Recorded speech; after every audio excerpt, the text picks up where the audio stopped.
محسن اعظم کا نعرہ تکبیر رسالت کی فضاؤں میں نعرہ تکبیر، نعرہ انصاف، نعرہ غوث، نعرہ خواجہ، مسلک اعلی حضرت علماء اہل سنت حضور محدث کبیر سلطان المناظرین ممتاز الفقہاء، نعرہ تکبیر، نعرہ انصاف یا رسول اللہ۔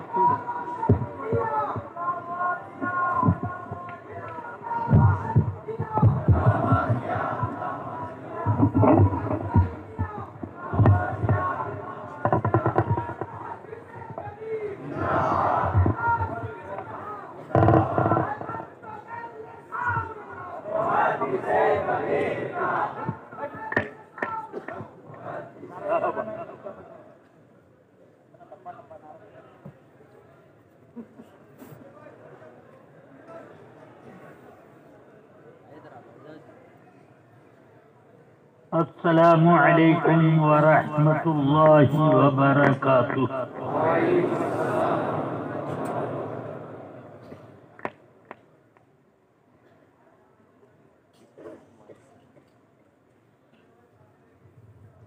الحمد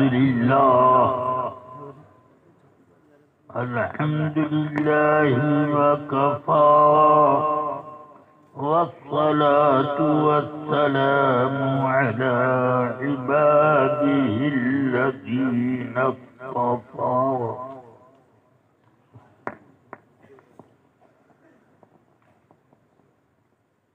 لا سيما على حبيبه ورسوله سيدنا ومولانا محمد المصطفى وعلى آله وأصحابه أولي الصدق والصفاء، أما بعد فأعوذ بالله من الشيطان الرجيم، بسم الله الرحمن الرحيم. ومن أحسن قولا ممن دعا إلى الله وعمل صالحا وقال إنني من المسلمين. صدق الله العلي العظيم وصدق رسوله النبي الكريم صلى الله عليه وعلى آله وصحبه أفضل الصلاة وأكمل التسليم. ایک بار عقیدت و محبت کے ساتھ نذران جبریل و سلام بارگاہ سید الانام علیہ الصلوۃ والسلام میں پیش کرنے کی سعادت حاصل کریں. اللهم صل على سيدنا ومولانا محمد معدن الجود والكرم وعلى آله وأصحابه وبارك وسلم. رفیقان گرامی، عزیزان ملت اسلامیہ،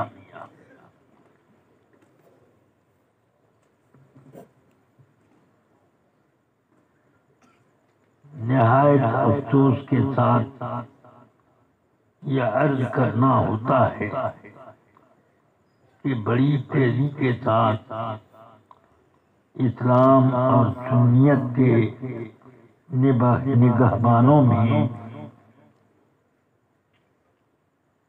کمی واقع ہوتی جا رہی ہے، اور وہ سب اپنا رختے سفر باندھ کر سفر آخرت کی طرف متوجہ. آج الٹی تو کل ہماری باری ہے. اللہ تبارک و تعالی کرم فرمائے اور اہل اسلام کی حفاظت کا سامان قائم رکھے. حضور رسول اکرم صلی اللہ علیہ وسلم نے ارشاد فرمایا کہ اللہ تعالی علم بندوں کے سینے سے کھینچ کر اور طلب کر کے نہیں اٹھائے گا، بلکہ ولكن يقبض العلم بقبض العلماء، اللہ تعالی علم کو اٹھائے گا اس طرح پر کہ علماء ہی اٹھا لیے جائیں۔ اور اب وہ دور آ گیا کہ حتیٰ اذا لم يبقى عالم اتخذ الناس رؤوسا جهالا۔ اللہ تبارک و تعالی ہم سب کی حفاظت فرمائے۔ رفیقان گرامی، حضرت مولانا مفتی مجیب علی صاحب شہباز دکن علیہ رحمت و رضوان اس پورے خطے دکن میں ایک عظیم شخصیت اور اپنا ایک انفرادی وجود رکھتے تھے، اور اس کی وجہ سے الحمدللہ یہاں کی صلح کلیت کے ماحول میں اکیلے ہی اپنی شخصیت کے بلبوتے پر اللہ کے فضل و کرم سے وہ عقائد اہل سنت و جماعت کی ترویج و اشاعت میں شب و روز مصروف اور منامک رہتے۔ یہ تائید غیبی کہی جائے کہ انہوں نے ایک بہت بڑے مرکز اہل سنت کا بیڑا اٹھایا اور اس میں ان کو کامیابی نصیب ہوئی کچھ دنوں تک، اور اگر وہ یہاں تشریف رکھتے تو آپ انقلاب عظیم کا ایک عجیب قریب ماحول پاتے۔ اللہ تبارک و تعالی اپنی قدرت بالغہ اور حکمت عالیہ سے اس کمی کی تکمیل کا انتظام فرمائے۔ یا رفیقان ملت، میری آمد اس خطہ دکن میں بہت دیر سے ہوئی۔ سب سے پہلے میں نے حیدرآباد کا سفر بڑی شرطوں کے ساتھ ایک کانفرنس میں شرکت کے طور پر کیا میں نے، اور دیکھا میں نے کہ اسٹیج پر بڑے پیران اعظام مشائخ کرام جلوہ باز، میں نے بغیر ہچک کے یہ کہا کہ میں یہ پہلی مرتبہ آیا، مجھے معلوم ہے یہ مسئلہ کہ ہم ان لوگوں کے ساتھ جو کہ صورتاً ہم اہل سنت و جماعت میں اور حقیقتاً ان کا تعلق سب سے ہے، ان لوگوں کے ساتھ میں شرکت نہیں کرتا، یہی مسئلہ ہے۔ مگر اس وقت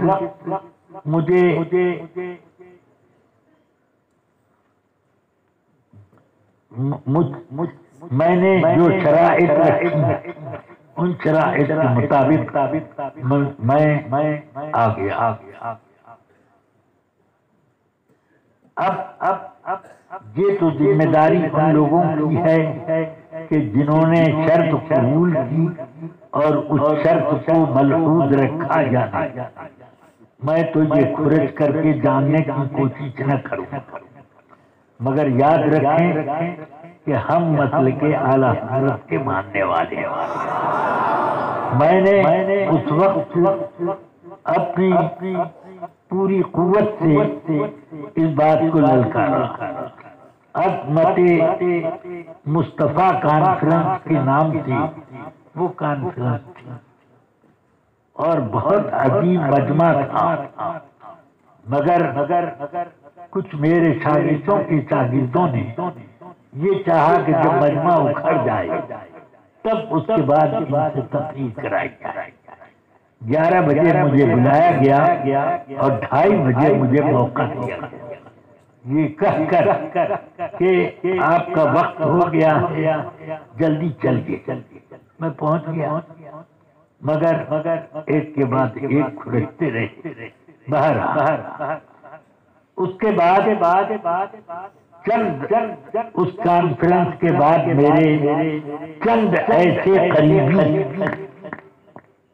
لوگ مجھے نظر آئے جن کو میں اعلیٰ حضرت کے فتووں کے دائرے میں پاتا تھا، تو اس لیے میں نے ان سے اپنے تعلق مضبوط کیے۔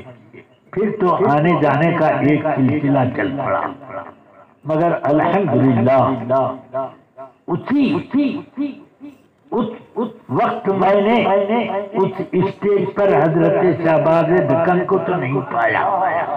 بعد میں میری ان سے زیارت تو اور بہت بے تکلفی کے ساتھ ہم لوگوں کے تعلقات رہے۔ الحمدللہ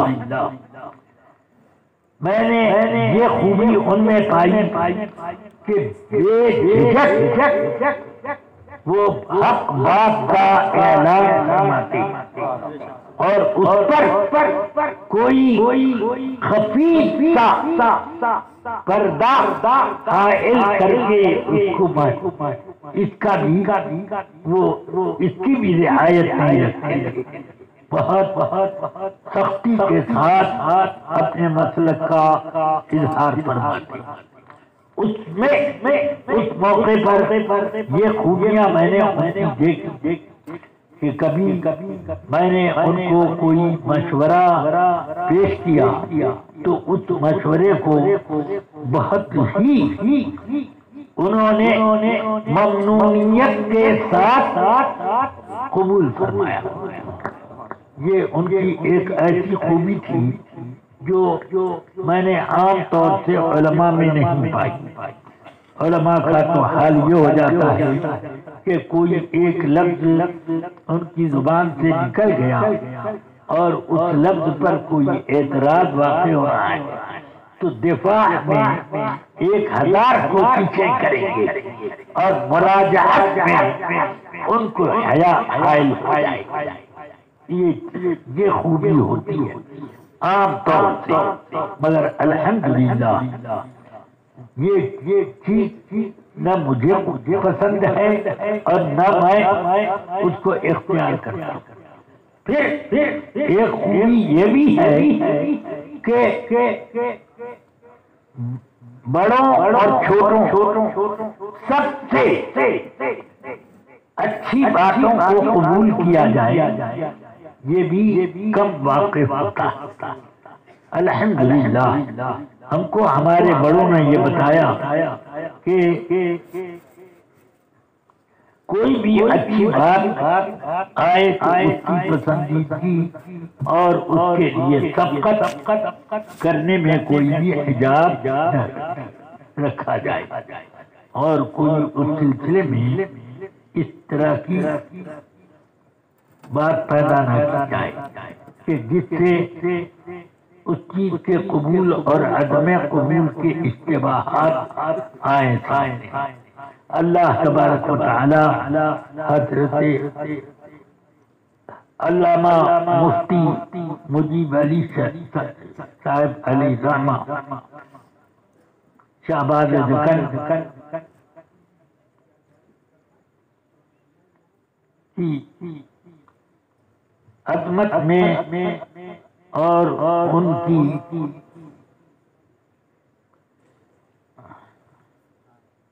اور ان کے اثرات کو، ان کے بعد کو قائم رکھنے میں اللہ تبارک و تعالی ہم سب کی آرزویں پوری کرے۔ رفیقان ملت، عزیزان گرامی، حضرت مفتی مجیب علی صاحب علی رحمہ بریلی شریف کی درسگاہ سے درس لے کر آئے اور بریلویت کا چراغ آپ نے خوب یہاں پر روشن کیا، اس کی تابانی اور جلوہ افشانی کا انہوں نے خوب انتظام کیا، ورنہ اس دکن کے علاقے سے بہت سے لوگ میرے پاس بھی آئے اور بڑے بڑے علماء کی خدمت میں بھی پہنچے، مگر وہ امتیازی شان جو آپ کو حاصل یہ آپ کی اپنی خوبی تھی، یہ سعادت حضور بازو میں تانا بخشب خدا بخشتا۔ رفیقان ملت، مجھے اس بات کا افسوس ہے کہ مجھے آپ کے جنازے کے لیے مدعو کیا گیا، مگر میں حاضر نہ ہو سکا، اس لیے کہ جس وقت مجھے خبر ملی اس کے بعد کوئی ایسی گنجائش تھی ہی نہیں کہ میں جنازے کے وقت تک پہنچ سکوں، اور اتفاق سے ہمارے علاقے سے فلائٹ کا جو راستہ ہے، پہلے تو بہت سی فلائٹ مگر لاک ڈاؤن اللہ تعالیٰ اس بلا کو جلد سے جلد اپنی مخلوق سے دور فرمائے۔ اس لاک ڈاؤن کی وجہ سے ٹرینیں، فلائٹیں اور بھی سفر کے دوسری سہولتیں یہ سب خلاف معمول ہو گئے، جس کی وجہ سے یہاں پر پہنچنا دشوار ہو گیا۔ اگر وہی حالات ہوتے جو پہلے تھے لاک ڈاؤن کے تو اس حال میں انشاءاللہ میں ضرور پہنچ جاتا، اس کا مجھے افسوس ہے۔ یہ نہ سمجھیے کہ جنازہ پڑھ لینے میں کوئی احساس، نماز پڑھنے جس کی نماز پڑھی جا رہی ہے اس پر ہوتا ہے، بلکہ در حقیقت یہ احسان اپنے اوپر ہے۔ حدیث پاک میں دونوں باتیں ارشاد فرمائی، یہ بھی فرمایا گیا کہ جس مسلمان کی نماز جنازہ میں 40 مسلمانوں نے شرکت کی اس کی مغفرت ہو گئی، اور یہ بھی فرمایا میرے آقا صلی اللہ علیہ وسلم نے کہ جس مسلمان نے کسی مسلمان میت کی نماز جنازہ پڑھی اس پڑھنے والے کی مغفرت ہو گئی۔ اب ان دونوں حدیثوں کے کو سامنے رکھ کے ایک گہری بات جو سامنے آتی ہے وہ یہ ہے کہ مرنے والے دو قسم کے ہوتے ہیں، ایک بالکل عوام میں اور گئے گزرے بھی اس میں ہوتے ہیں، ان کی نماز جنازہ پڑھنے سے ان کا فائدہ زیادہ ہوتا ہے جن کی نماز جنازہ پڑھی، مگر کچھ اللہ کے وہ محبوب لوگ ہوتے ہیں کہ جن کی بارگاہ میں حاضری سے آدمیوں کی قسمت کا تارا چمکنے لگتا ہے، جن کی بارگاہ میں پہنچنے سے آدمی رحمت الہی کا خزینہ جمع کر کے پلٹتا ہے، تو یہ لوگ بھی ہوتے ہیں۔ ایسے لوگوں کی نماز جنازہ جو پڑھے گا وہ اپنے لیے سامان مغفرت اکٹھا کرے گا. سمجھ گئے؟ تو اس وجہ سے مجھے افسوس زیادہ رہا کہ ایک اچھا موقع ہاتھ سے چلا گیا کہ میں اپنے لیے کچھ سامان آخرت بڑھا لیتا. بہرحال رفیقان ملت کل کا وقت ہو گیا ہے. جو کچھ میں نے عرض کیا یہی میرے لیے اور آپ کے لیے کافی، جس کا حاصل یہ ہوا کہ اپنی زندگی کو اللہ کے لیے وقف کرو. اللہ کا خوف، آقا کائنات کی محبت سے اپنے دل کو اور اپنے وجود کو منور بناؤ.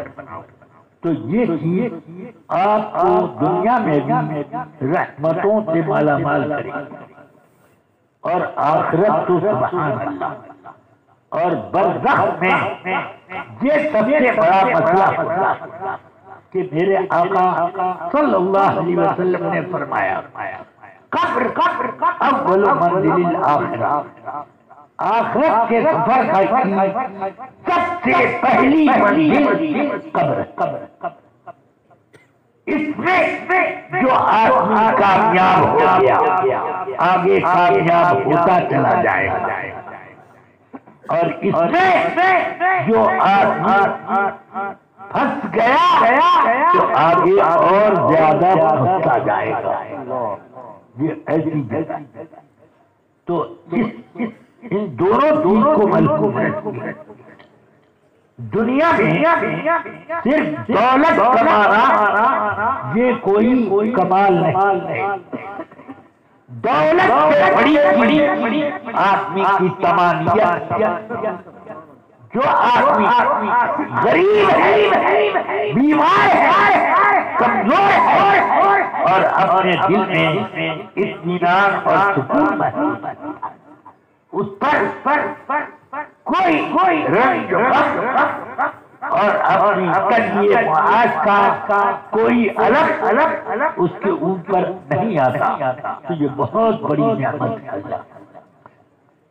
آپ سمجھ لیجیے کہ اس دنیا میں آپ کو کیا چاہیے.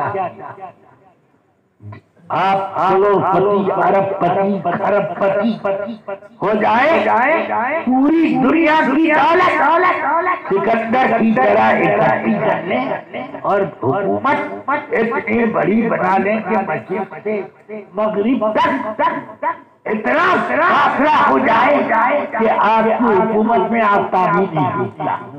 ہاں اتنا فاصلہ ہو جائے، اور اس سے کیا فائدہ؟ اس سے کیا فائدہ؟ کھاؤ گے پہلے کو اتنا جتنا ایک کفیل کے لیے کافی، اس سے زیادہ جو کچھ کیا قبر میں اس سے کچھ کتنا حصہ لے کر کے گئے، کچھ بھی نہیں. اس لیے رفیقان ملت، عزیزان گرامی، اللہ اللہ کی ذات سے دلوں کو اطمینان و سکون ملتا ہے. سمجھ میں آئی؟ ہاں سکون ہوتا ہے.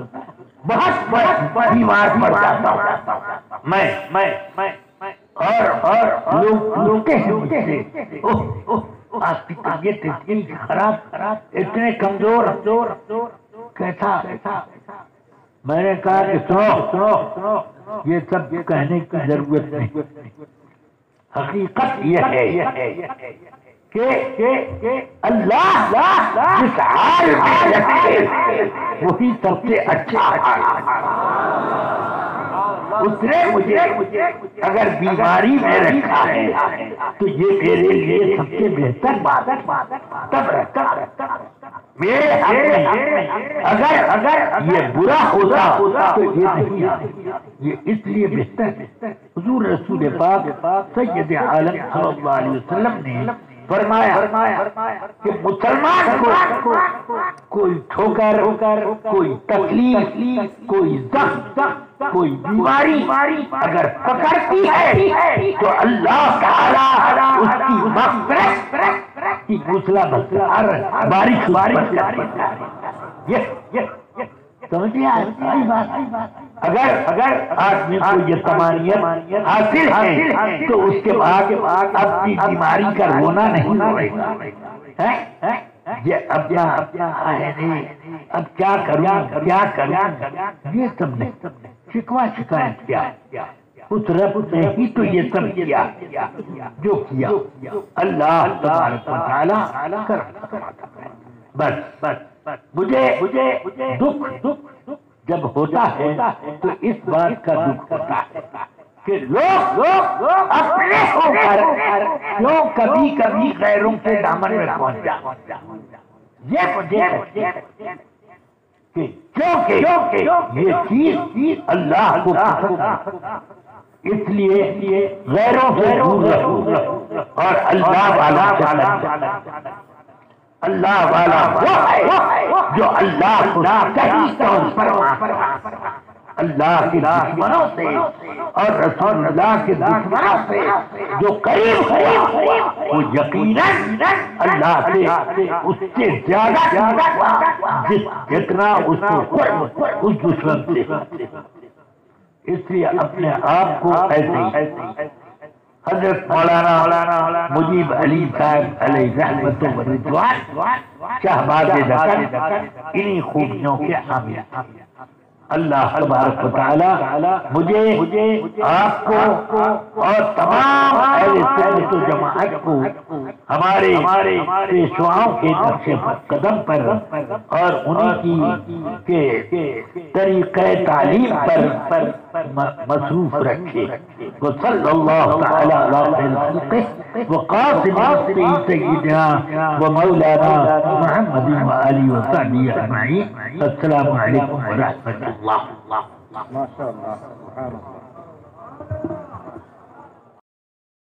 ہمارے YouTube چینل حقیقی سنی دلیر قادری کو سبسکرائب کریں اور بیل آئیکن پر کلک کریں